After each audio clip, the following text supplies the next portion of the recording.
Praise the Lord. தேவ மக்களே, கர்த்தரை ஆராதிப்போம். நம் கர்த்தர் ஜீவிக்கிறார். நேற்று என்று மாறாதவர், சாவை வென்றவர். அவன் இந்த காலங்களிலே ஏசப்பா நீர் உயிரோடு கூட எழுந்தி, ஆமென், செத்து கடந்த என்னை உயிர்ப்பித்தி இந்த காலங்களில் உண்மை ஆராதிக்கிறேன் அப்படின்னு சொல்லிட்டு ஆராதிப்போம். ஓ தேங்க்யூ ஜீசஸ், நன்றி. உயிரோடு எழுந்தவரே, நாங்கள் உண்மை ஆராதிக்கிறோம்.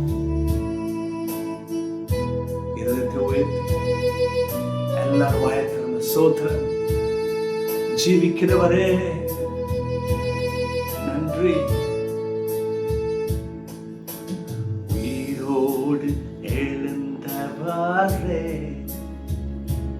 உம்மை ஆராதனை செய்கிறோ.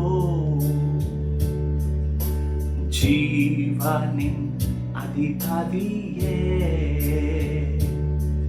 உம்மை ஆராதனை செய்கின்றோ. உயிரோடு எழுந்தவரே, உம்மை ஆராதனை செய்கின்றோ.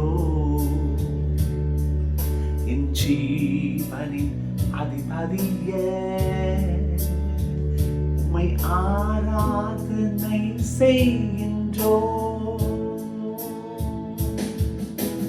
அல்லேலூயா ஹோசன்னா,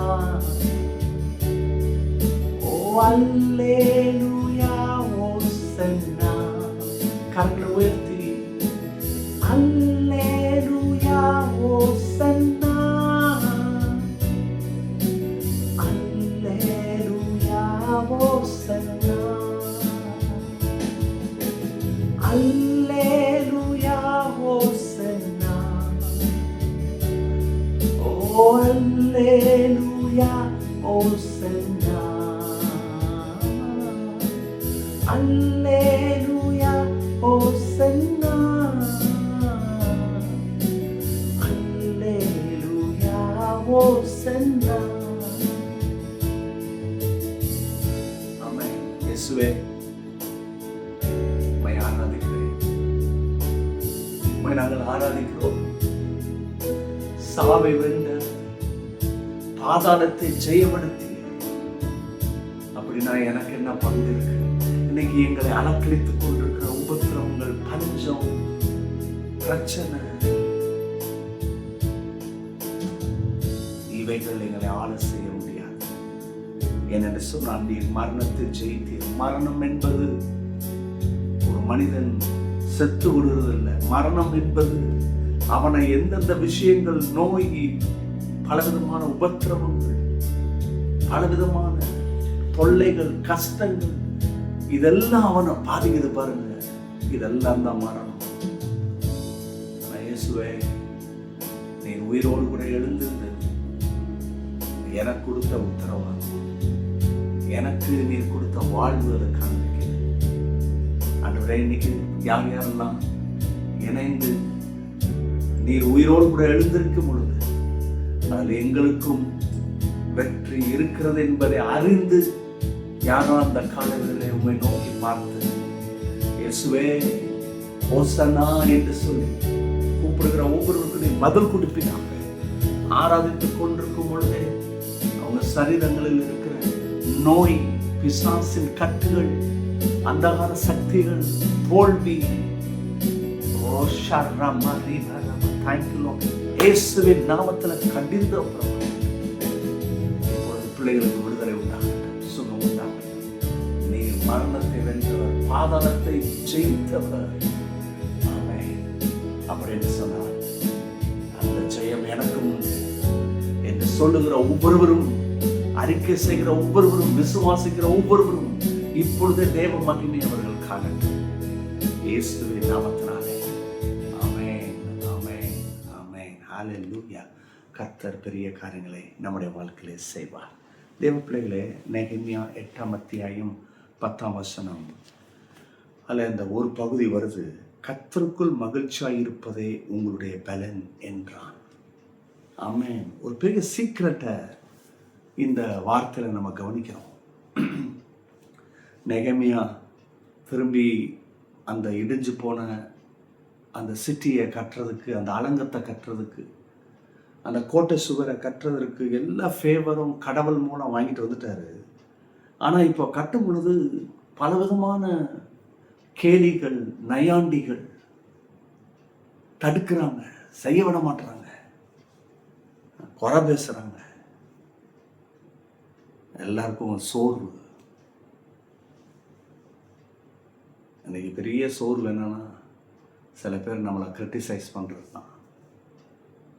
ஆனால் ஒரு அற்புதமான விஷயத்தை கையாளுறாரு. இல்லை, நீ கர்த்தருக்குள்ள மனமகிழ்ச்சியாரு. இன்னைக்கு உங்கள் தோல்வி, உங்கள் சூழ்நிலை, உங்கள் நிர்பந்தம் உங்களை சில காரியம் போட்டு அலக்கழிக்குது பார்த்தீங்களா? அப்படி சோர்ந்துடாதீங்க. என்னடா அவ்வளோதான் போல, இப்படி தான் இருக்கும் போல, அவ்வளோதான், தோல்வி தான், முடிவு தான். இல்லை, அப்படி நினைக்காதீங்க. கர்த்தருக்குள்ள மனமகிழ்ச்சியா இருங்க. அதுதான் உங்களுடைய பலன். கர்த்தருக்குள்ள மனமகிழ்ச்சியா இருக்கிறது எப்படி முடியும்? ஏன் எனக்கு இந்த பலன் இல்லை? ஏன் இன்னைக்கு பிரச்சனையை பார்த்து நான் பயந்து கலங்கி போயிடணும்? ஏன் அந்த பிரச்சனையை பார்க்கும்பொழுது இல்லை, இது சாதாரணது, என் கர்த்தர் இதை வெற்றி சிறக்க பண்ணுவார், என் கர்த்தர் இதை பதறாக்குவார், ஏன்னா என் தேவன் சேனைகளின் கர்த்தர் பெரிய. ஏன் இந்த அறிவு நமக்கு இல்லைன்னு சொன்னால், வேத அறிவு இல்லை, வேதத்தோடு கூட தொடர்பு இல்லை.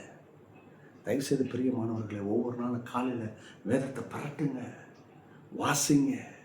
நீங்கள் வாசிக்க வாசிக்க வாசிக்க உள்ள பலன் உண்டாகும். ஆமென். எப்படிப்பட்ட சூழ்நிலை வந்தாலும் நீங்கள் போய் நிற்பீங்க, என் அப்பா இருக்கிறாருன்னு. சூழ்நிலை நம்மளை பார்த்து பயப்படணும். எத்தனை பேருக்கு நான் சொல்கிறது வழங்குது? நம்ம சூழ்நிலையை பார்த்து பயந்துட்டு இருக்கிறோம். இல்லை, இது கிறிஸ்தவ ஜீவியம் இல்லை. என்ன பார்த்து சூழ்நிலை, ஐயோ இவங்கிட்டையா, ஒழுங்காக வழி விட்டுட்டு போயிடும் இல்லையா? அப்போ கவனிங்க, தேவ பிரசனம். Joy is not based on circumstance. சந்தோஷம் சூழ்நிலையை வச்சு இல்லை, இந்த வேத வார்த்தையை வச்சிருக்கணும். கர்த்தருடைய வேத வார்த்தை, கர்த்தருக்குள்ள இருக்கிற ஐக்கியம், அந்த உறவு, அங்கே தான் உங்களுக்கு சந்தோஷம் இருக்குது. அப்போ நீங்கள் சூழ்நிலையை வச்சு எஸ்டிமேட் பண்ண மாட்டீங்க. ஒவ்வொரு நாளும் நீங்கள் கர்த்தரை வச்சு முன்னேறுவீங்க, ஜெயம் எடுப்பீங்க. கர்த்தர் பெரிய காரியங்களை செய்வார். எத்தனை பேருக்கு நான் சொல்கிறது இல்லையா? Joy comes from God's presence. எங்கேருந்து இந்த சந்தோஷம் வருது? தேவனுடைய சமூகத்தில் இருந்து வருது. தேவனுடைய சமூகம். போங்க, ஆராதிங்க. சோர்வாக இருக்கிறீங்களா? கொஞ்சம் பயமாக இருக்கா? கலக்கம் இருக்கா?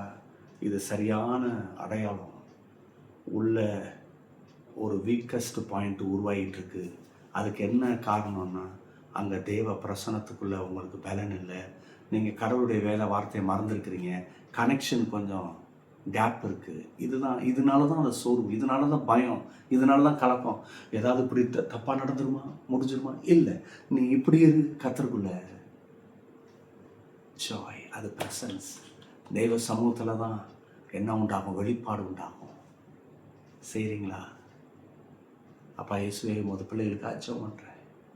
ஜெபித்து கொண்டிருக்கும் பொழுதே உன்னத பலன் உண்டாகட்டும். உங்கள் வார்த்தை எடுத்து பிள்ளைகள் செய்ய எடுக்கட்டும்.